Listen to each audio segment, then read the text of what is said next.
For your information, alam mo, break kami ngayon. Mr. Atong Ang, break kami ngayon sa Senado. Pero gumawa kami ng inisyatibo na mapagbigyan talaga yung kahilingan ng mga pamilya ng 34 na nawawalang tao na maghihikan na kami ng hearing. Okay, thank you. Thank you po, Mr. Chair. Actually, alam naman natin na may pending application ng franchise yung Lucky 8. At nung ito'y dumating sa amin, no, sa committee namin, syempre bago itong ganitong klaseng pasugalan na humihingi ng prangkisa, talagang napakahirap suriin, ano. Pero ang isa naman ang masasabi ko, sila humarap para mag-apply. Isang bagay ito na masasabi natin tungkol sa kanila. Ngayon, marami rin akong nadidinig, halimbawa, Lucky 8, tapos yung mga ibang, yung isang nabanggit nga dyan, si Pineda, na sa sarili nilang kilos, may mga nagsasabi na nakakatulong sila. Ngayon, ang importante ngayon na talakayan natin, ito, siguro tatanungin ko si Mr. Atong paano yung nagiging kooperasyon ninyo sa mga pulis ngayon sa pag-iimbestiga? Kasi nga, di ba may mga sinasabi na sira yung CCTV doon sa Sabungan, naayos na ba yung mga CCTV na yan? Pangalawa, anong klaseng kooperasyon ang binibigay ninyo? Meron din ba kayong mga pinagsususpetsahan? Kung hindi talaga kayo ay responsable dyan, ano ang nakikita ninyong anggulo ngayon dito sa mga nawawala na ito? Kasi yun ang talagang punot dulo nito. Mahirap natin talakayan ang isang prangkisa na may mga kasong ganitong nakabinbin. Yes, Your Honor. Yun po. Yeah, you can respond, please. Okay.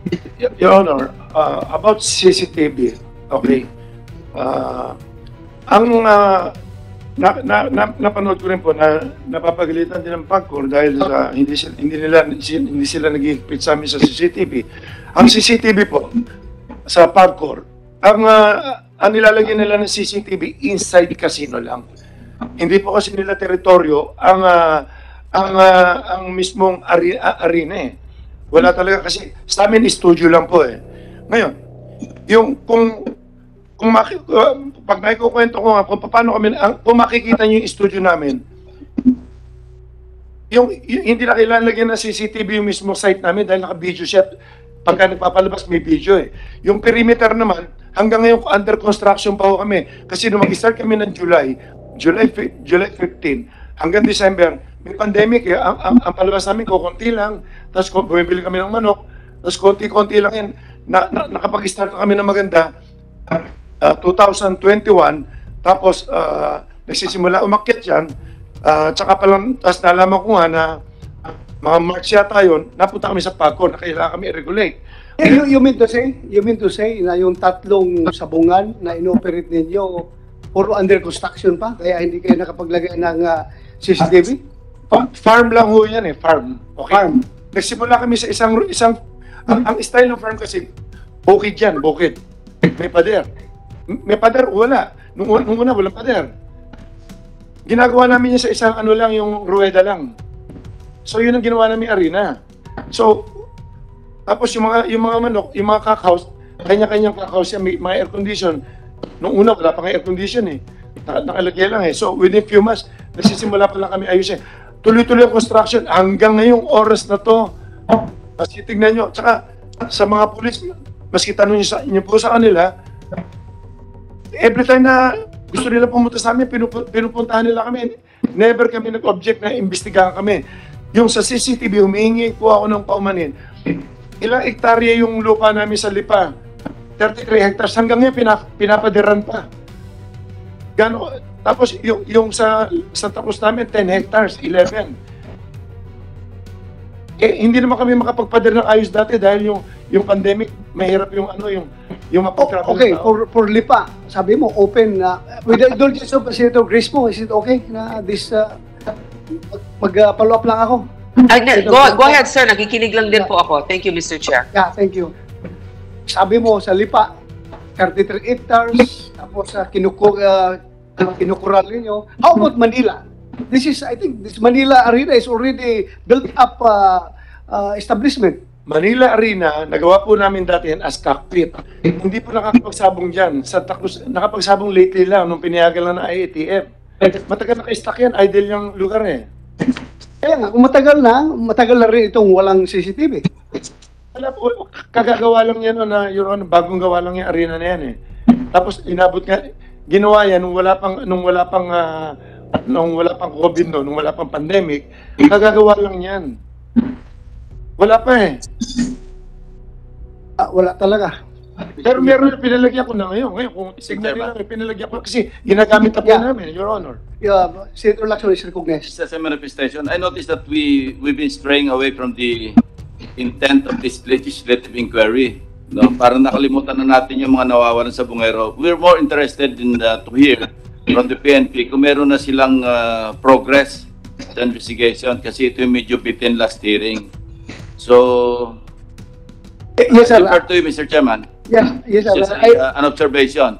Magdadalawang oras na tayo, hindi pa natin natatakil yung intent, the intent of this legislative inquiry, Mr. Yes, sir.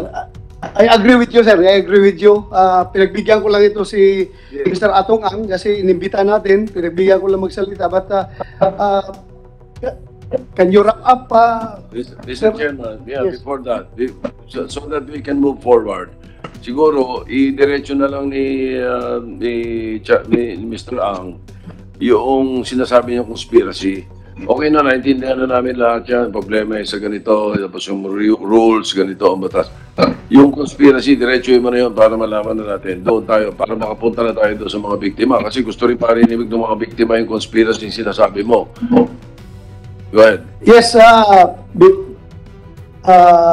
you can, pwede mo i-share sa amin yung conspiracy theory na sinasabi mo. May conspiracy against you. Okay, please share it to this committee. Dire-diretso na po lahat. Ang ano ko po kasi. Kung gusto mo, di ba, you are asking for executive session?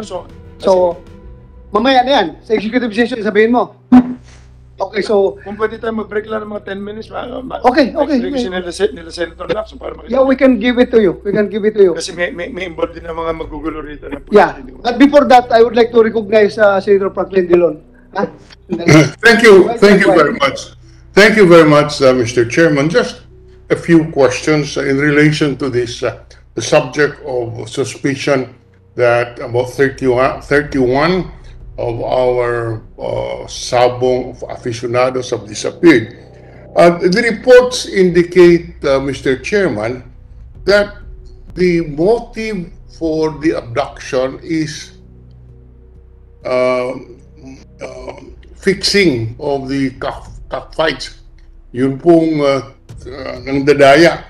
In fact, ngayon, mayroon pong sinasabi si Mr. Ang may conspiracy.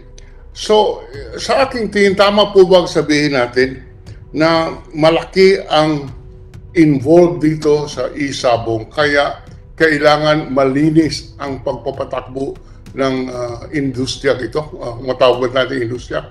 In other words, the stakes are so high that we must, the operators must maintain the integrity of the cockfights. Tama po ba yan, Mr. Alomang? Your Honor, yung tungkol dyan sa game fixing na yan, ito pala kailan maintindihan nyo. Pakisagot lang po. Importante sa atin. Pakisagot lang. Explain ko lang muna kung ano yung kinikita lang namin dito. Hindi po kami lumalaban. Out of 100%, kumukuha lang kami ng 5% lang. But before we go into that, gusto ko lang yung tinatanong natin, kailangan may integridad yung ating sabong para po tuloy-tuloy ang betting natin. Tama po ba yan? Yes, Your Honor. Kaya mahigpit po kami. Sa ngayon po, wala kami nakikitang game fixing sa amin. Dahil pagdating pa lang po naman, sinecheck na namin, pati mga tare. Pumapasok yung mga tao, lumalabas. Kung nagkakaproblema po sa labas, wala naman po nangyari patayan sa loob sa amin . Okay. Ang dami kasi senaryo, ang dami sindikato rito. Kapareho niya master agent. 1.2 million ang master agent namin. Master agent, gold agent, lahat. May kanya-kanya pong buhay lahat yan. Hindi po namin alam kung ano yung, siyempre nasa sugal sila. Yung iba nasa drugs, nagkahalo-halo po eh. Kaya, Ganun Mr. po. Ang, Yung integrity, totoo can po yung sabi nyo. Mr. Kailangan Ang, namin, please, Yeah. Please, Please, share Mr. with Senator Dillon. Go ahead, sir, go ahead. can you give the committee an idea kung magkano po ang betting sa isang sultada? Just to have an idea of what we are talking about here. How much is the range of the bet per sultada? Magkano po? well, Yeah, you have the floor. hindi po pare-pareho dahil simula umaga mas mahina yan. Nagpipik yan sa hapon, sa gabi, tapos... Okay. On the average lang po, on the minimum and maximum, Mr. Ang. Well, every day, mga 1 to 2 billion every day. 1 to 1 billion to 2 billion a day. 1 billion to 2 billion a day. Kumukuha lang kami ng 5% dyan. 2% binibigay namin sa master agent. 1% para... Teka po, isa-isahin natin dahil ako po hindi sanay dito. Although lumaki po ako sa aming bayan sa Iloilo, marami pong sabong but I have never been familiar with it. So you're saying, bawat araw, 1 billion hanggang 2 billion ang betting. Tama po ba yan? Yes, Your Honor. Sa bawat isa. Mute. Naka-mute ka ata, sir. Senator Dillon, hindi ka marinig. Hindi po ako nakamute. I'm O, on. bahina signal, nawala. Hindi ko po alam, but tinitinan ko lang, hindi po ako nakamute. Something is wrong, probably with our technological connection. Mr. Chair, I can actually hear the Habang wala si minority Senator leader. Dillon, stop ka muna at mag-kuhan tayo, executive session afterwards. But before that, before we dismiss dahil maghingi muna tayo ng update from CIDG. Then after the CIDG, pakinggan natin itong nakasalang na yung case number 4. Mr. Chair, Then, mag-break tayo, mag-executive session tayo sa loob ng lounge habang Yes. papakainin na rin natin itong mga naiwan dito sa Pwede po ba, Mr. Chair, Project- tapusin ko lang ang aking, can I just, So, can I just, CIDG, you have any update? You have the floor. yes, Yes, Mr. please. Chair, Yes, I sir. don't, To the Honorable Chairman of this committee, Senator Ronald De La Rosa, sir, and to the other Honorable Senators. Magandang umaga Sandali po, lang, sir. kabilis ng turnover ninyo. Yes, sir. Yeah. First hearing, the director of CIDG is General Pero. Now, Yes, sir. ikaw na naman. Yes, sir. So, retired na si Pero. Yes, sir. So, masaya si Pero ngayon, nakalusot siya sa problema na ito. Yes, sir. Ikaw ngayon ang tatanggap sa kanyang problema. Yes, Go ahead. sir. I'm happy to receive that challenge, sir. Thank you. That's what I need from you. Yes, sir. You should be very brave enough to handle all these problems. Yes, sir. Continue. Because I've been with the CIDG for a long time, sir. I'm Police Brigadier General Eliseo Cruz, the newly designated Acting Director of the Criminal Investigation and Detection Group. I just assumed my position, sir, last March 2 this year. And I'm going to present to you the updates of the investigation that the CIDG has conducted for the 31 missing persons. 31, Missing persons, sir. pero last count natin, 34, di ba? Yes, sir, but we are only handling 6 cases wherein 31 persons. Oo, pero huwag niyo pabayaan yung Yes, sir. yung 2 cases na involving 3 biktima. Yes, sir. We are Because also isa mong related rin yun, di ba? Yes, sir. We are also coordinating with the other PROs which are handling. I suggest, hawakan mo na dahil sabi man ng Chief PNP. Yes, sir. Hawakan mo lahat yan. We'll do that. Yeah, hawakan mo lahat yan. Continue. Yes, sir. There are 6 cases being handled by the CIDG involving 31 missing persons coming from the provinces of Bulacan, Rizal, Quezon, Laguna, and Manila. And these cases happened in the premises of Cockpit Arenas. and 1 in Manila, 4 in Laguna, and 1 in Batangas. For the incident that happened on January 13, 2022 in Manila Arena, located at Santa Ana, Manila, we would like to inform this honorable committee that we have a breakthrough in our investigation. A vital witness gave his statement that he saw how the victims were held and loaded by security personnel of Manila Arena in a gray van parked at the basement of the said arena. The witness is currently in a safe and secured environment being guarded by the CIDG. There are 14 persons involved in this case that the witness implicated, and he positively identified 6 suspects and 8 are still unidentified. For the incident believed to have happened in Santa Cruz, Laguna on January 13, 2022, considering the statements of their families that victims went to Santa Cruz, Laguna, Cockpit Arena on the said date but failed to return home and remain missing until this date. And despite being missing, bank withdrawals from the ATM account of one of the victims, Melbert Santos, was recorded at BDO Lipa City Branch and is now being investigated by the CIDG. The person captured in the CCTV footage who withdrew money using the said ATM account is considered as one of our persons of interest and subject for manhunt operation by the CIDG. So you mean to say, manhunt operations, identify na ninyo? Yung tao Actually, na- sir, that's just the word that I use, but we are actually identifying, and once we identify, of course, we have to take appropriate actions on how we take custody about this person or file appropriate charges in court, sir. Okay, continue.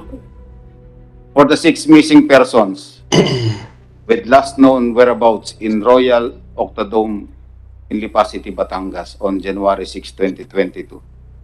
The investigations is going on and we have 2 persons of interest. For the 5 missing persons with last known whereabouts in Santa Cruz Cockpit Arena in Santa Cruz on December 29, 2021, the investigation is going on and we have 2 persons of interest. For the 6 missing persons with last known whereabouts in Santa Cruz Arena in Santa Cruz, Laguna on May 11, 2021, the investigation is going on and we have 1 person of interest. For the 4 missing persons with last known whereabouts in Santa Cruz Cockpit Arena in Santa Cruz, Laguna on April 28, 2021, the investigation is going on and we have filed obstruction of justice against 1 Brindon Dineros Retusto and we have 3 other persons of interest.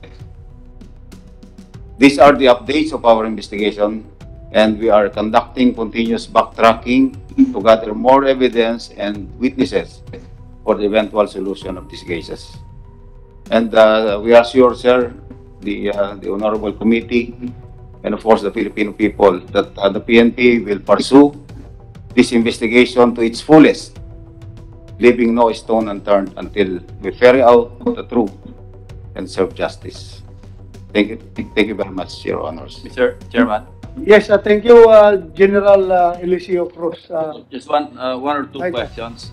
Are you ready to file cases before the prosecutor, refer the case or cases to with the prosecutor's office? Yes, sir. We are now filing appropriate case against the identified 6 persons Yeah. in Manila Arena. And will be filing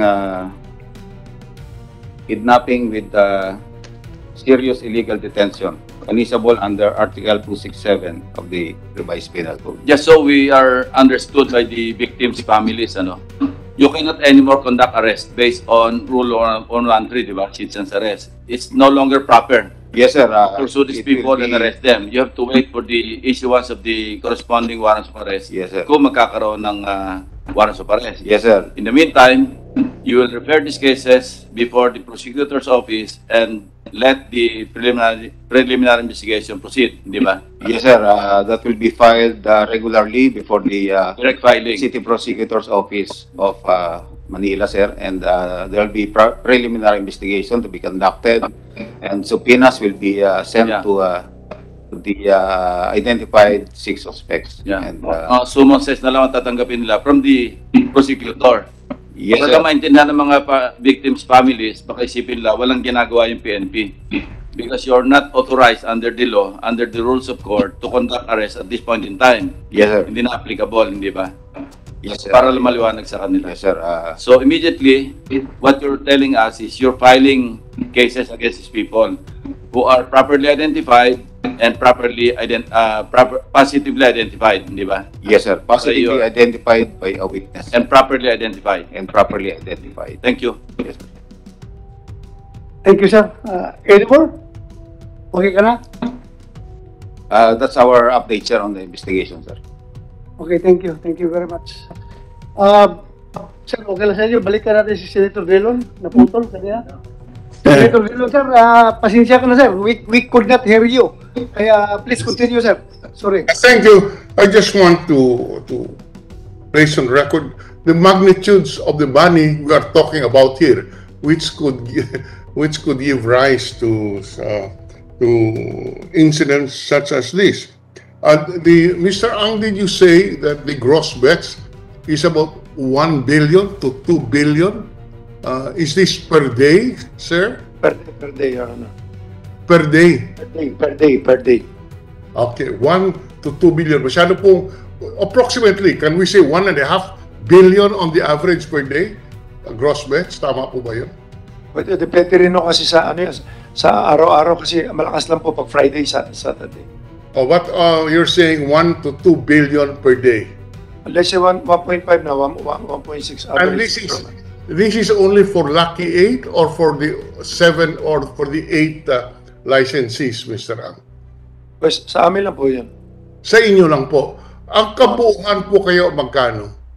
Just rough estimate of the gross bets of the e-sabong industry. Well, hindi ko kabisado sales nila, pero kung titignan mo yung sales nila, mga to, let's say, mga 500 million sila po, ganun. 500 or 700. 500 million per day. More or less sila. Yes, all right. Yes, Now- sir, excuse me. Senator Drilon, sir. Yes, sir. If I may interject, no? Kung gusto mo natin malaman yung kabuuan na pera dyan sa industry na yan, I think PAGCOR, meron silang accurate data mamaya. They can share it with us, sir. So please continue, sir. Tanungin natin yung PAGCOR later. Alam Yes, nila thank yung kung gaano, Thank you. what is the percentage of Lucky 8's contribution to the overall revenue derived from e-sabong industry. May data ang PAGCOR niyan. Hindi po. Naka-fix Thank you. po kasi sila eh. Naka-fix po sila na for every licensing. Nag-issue sila. Obligado kami ng 75 million na minimum guarantee of per Yes. Yeah, alam na. this ever is higher do sa 12,500 per Opo. fights. Kami more than eh. So ang binabayad namin siguro more or less 135 million every sa amin. Sir, please continue, sir. Continue. Thank you very much, sir. So if we're saying, Mr. Ang, kung sinasabi po natin, ang gross bets on the average would be at least minimum 1 billion to 2 billion per day. How many days do you operate in a month? 30 days, 31 days. 30 days. So, Araw-araw po, meron po kaming laro. so we are saying that kung 30 days po, hindi ko na po makompute. per day is anywhere from 100 Lagyan nyo 2 billion. 1 billion to 2 billion. po. Opo. Per month, it's anywhere from 30 billion to 60 billion. Ganun po ba? More or less 60 billion po. How much? A month. A month is about 60 billion. Yes, Your Honor. 60 billion. Magkano po ang inyong commission?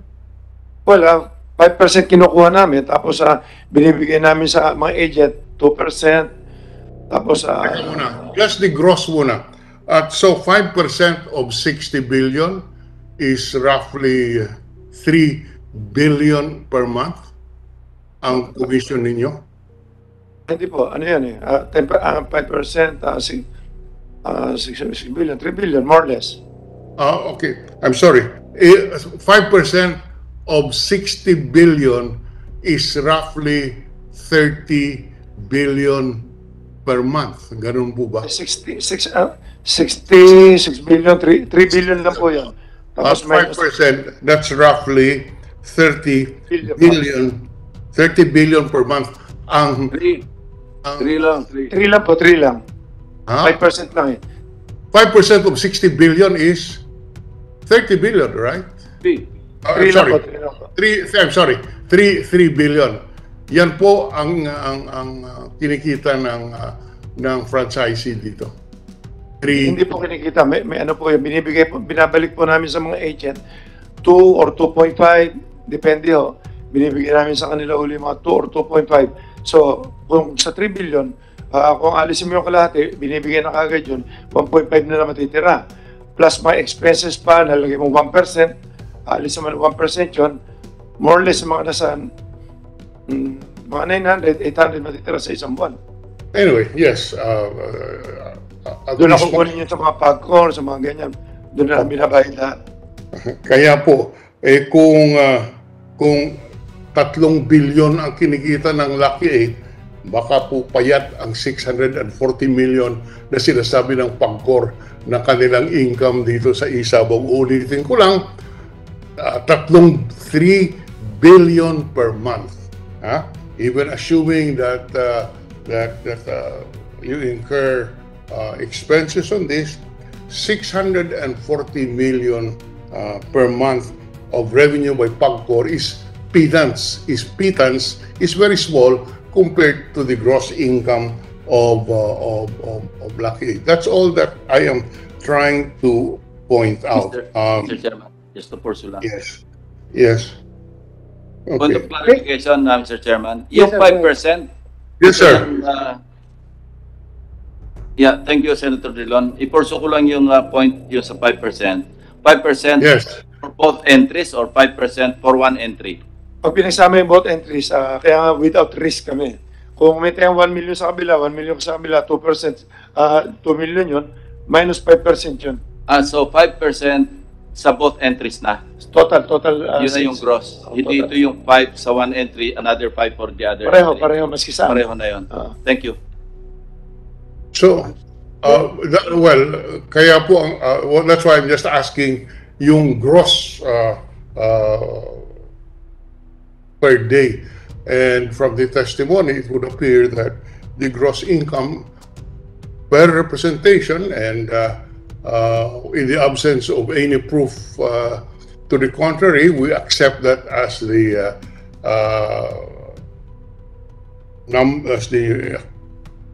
gross income of each licensee. Yan lang po muna. We would love to hear from the Pagcor on the exact amounts. But for the record, if we talk about 3 billion per month for Lucky 8 alone, even assuming that this is the gross income, a 640 million per month na sinasabi po ng Pagcor, mukhang payat at malaki talaga ang kinikita ng industriya, kaya po hindi maiwasan yung mga ganitong pangyayari ay related doon sa kinikita ng industriya. Maraming salamat, Mr. Chairman.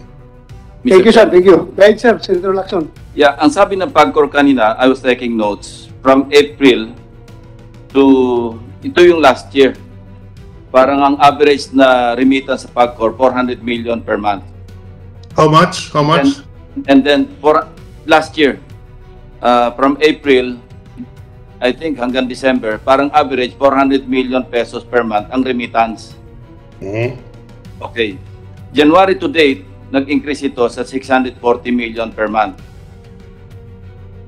Okay. Noon pong April, si Lucky 8 pa lang po ang umaandar. Yung mga iba, sunod-sunod pa lang at nabuo lang yung 7 na ngayon 6 na lang nitong November, December. Okay. Pero po Thank you, ma'am. Ito, sandali, ma'am. So, 640 million pesos per month yung January to date. Ito yung average nyo per month. Opo, sir. Ngayon, sabi kanina ni Mr. Charlie Ang, yung kanilang remittance, pinakamalaki sila eh. Umabot sila ng 135 million pesos per month. Lucky 8 pa lang yon. Opo. If we compute yung 6 others, kasi ang threshold, yung minimum nilang kailangan remit is 75 million each. Okay. So 6 times 75, that's 450 million. Plus 135, plus 585 million pesos per month. Ang ibig sabihin, nasa threshold lang yung 6. Opo. Kasi from 640 million pesos per month compared to 585, masyadong minimum yung nire-remit ng ibang operators, ibang licenses. Because Lucky 8 alone, 135 million pesos per month na. So masyado yatang Sir. andun na sila sa threshold, the 6 others. Totoo ba ito? Opo, ganito po kasi sir, ang Lucky 8 na gross bets from April 2021 to January 2022, Ma'am, excuse me. 500 Pakilapit yung yung microphone kasi hindi nare-record. ang gross bets po ng Lucky Star from April 21 to January 2022, 546 billion 826 million 428,839. Yung pong sumunod, yung Belvedere Corporation, 86 billion as compared sa 546 nila, 771 million 15,804. Yung pong susunod, yung Esports Encuentro, 3 billion 638,612,985 pesos. And Home Visayan Cockers, ang susunod na malaki sa Lucky Star, 96 billion 576 million 56,951. Yun pong sumunod, yung Jade Entertainment, 145 million 357,404,000.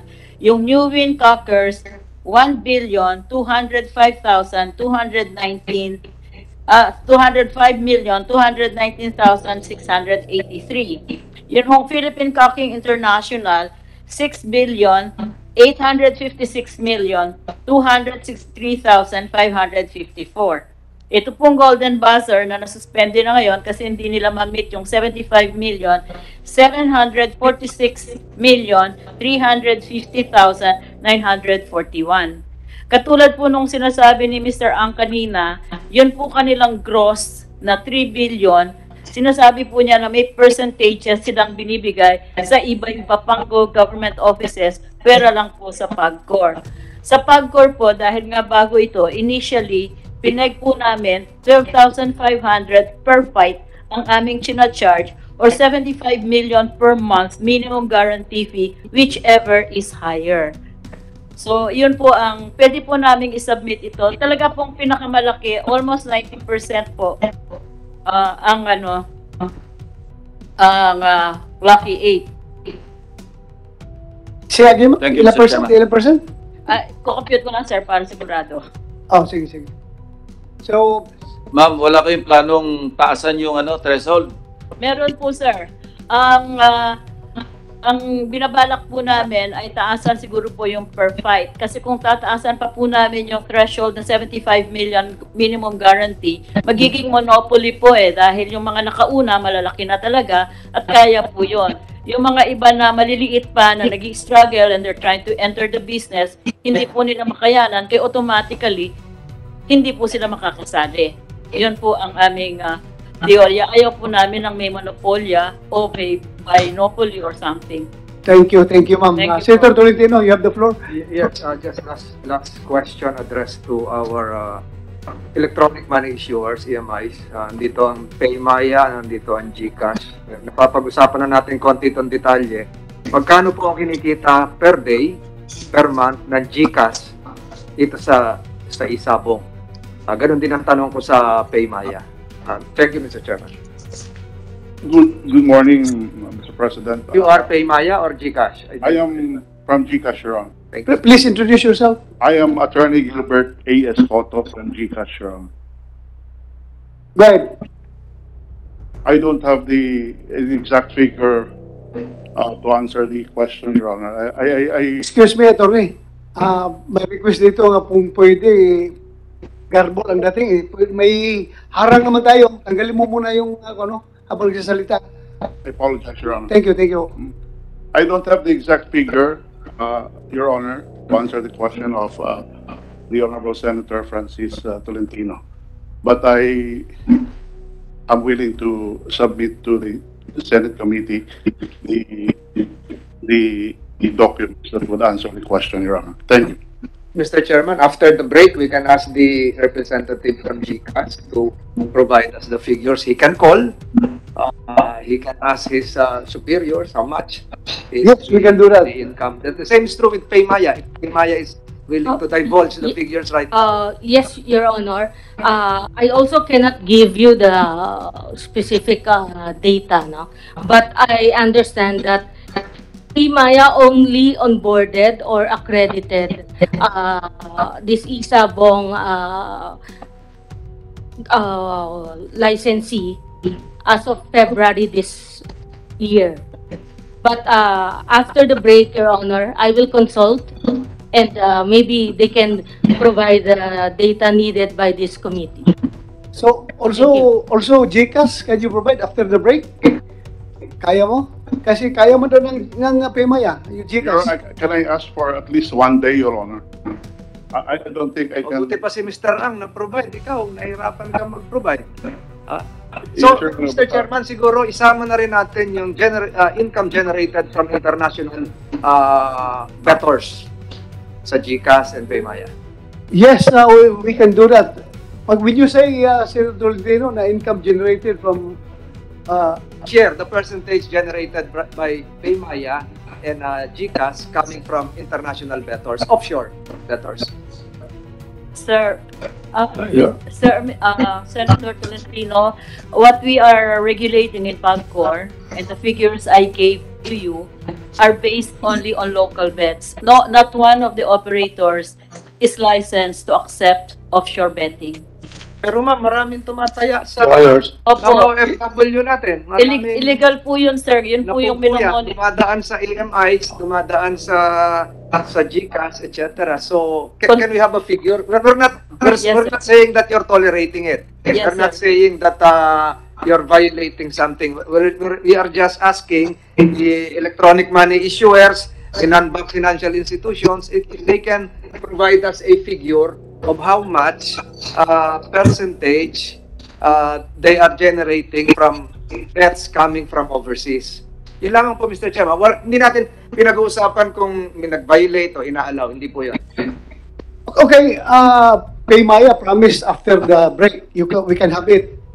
I will consult, Your Honor.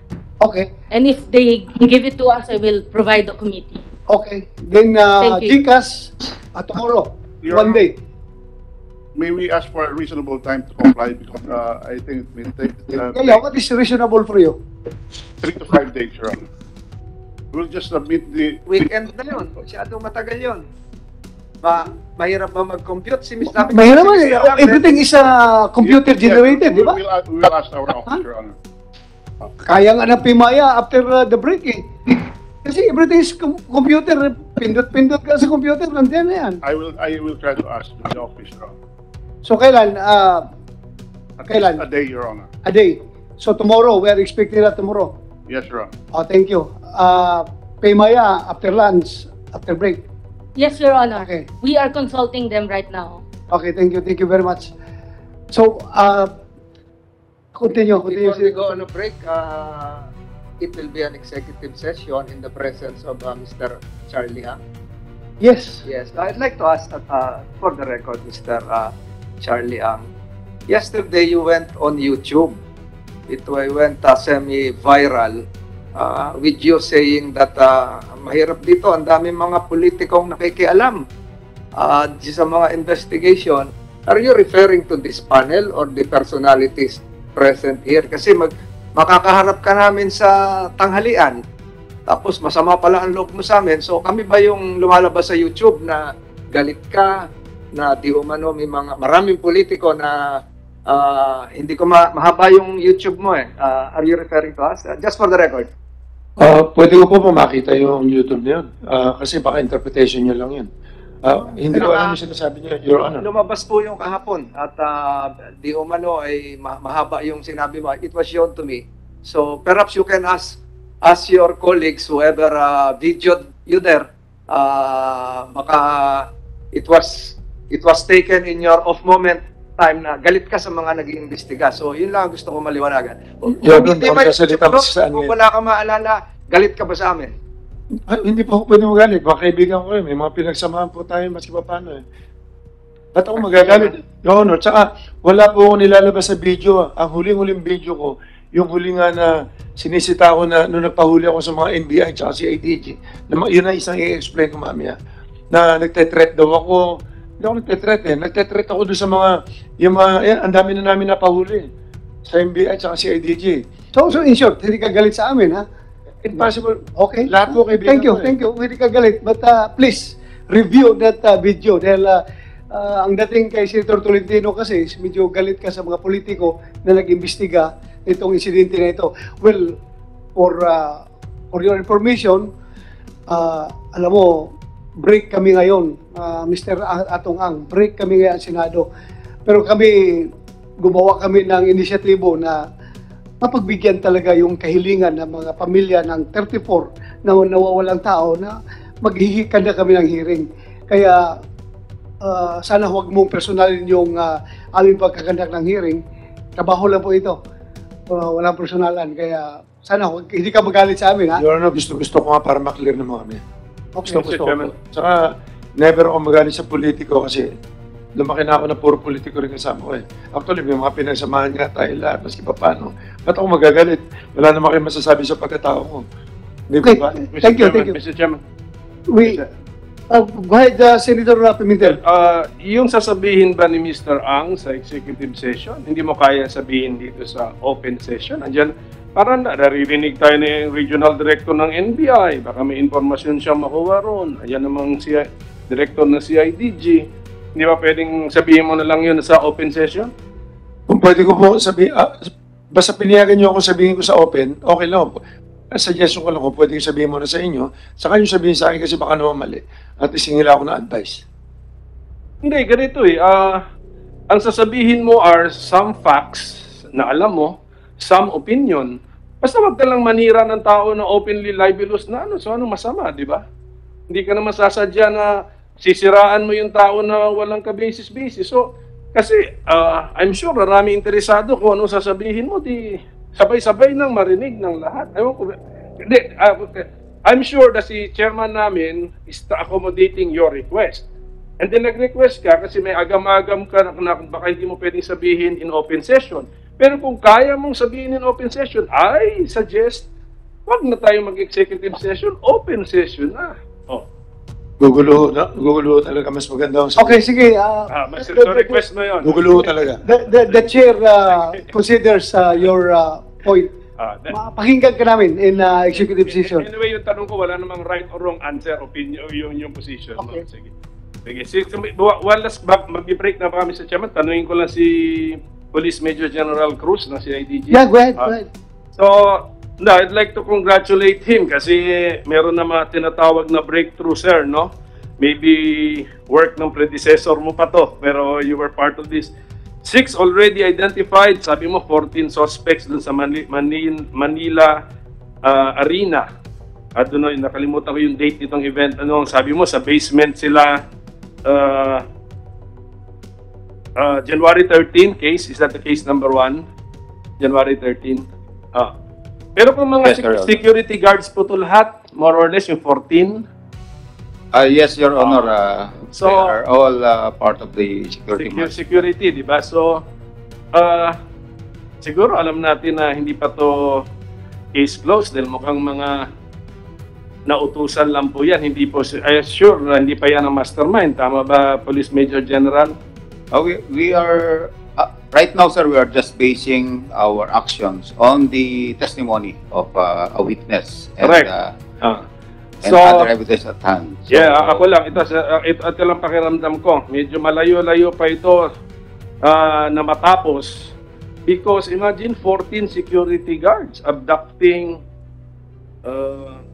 6 people dun sa case number 1. Yes, sir. 14 security guards. Ba't naman kaya nila gagawin yan? So, napag-utusan lang. There must be some higher power or higher person or authority above the security guards. Yun tawagin na lang nating mastermind. So, that is just the feeling I have. So, I hope that you pursue that possibility, no? That this does not stop at the security guard level.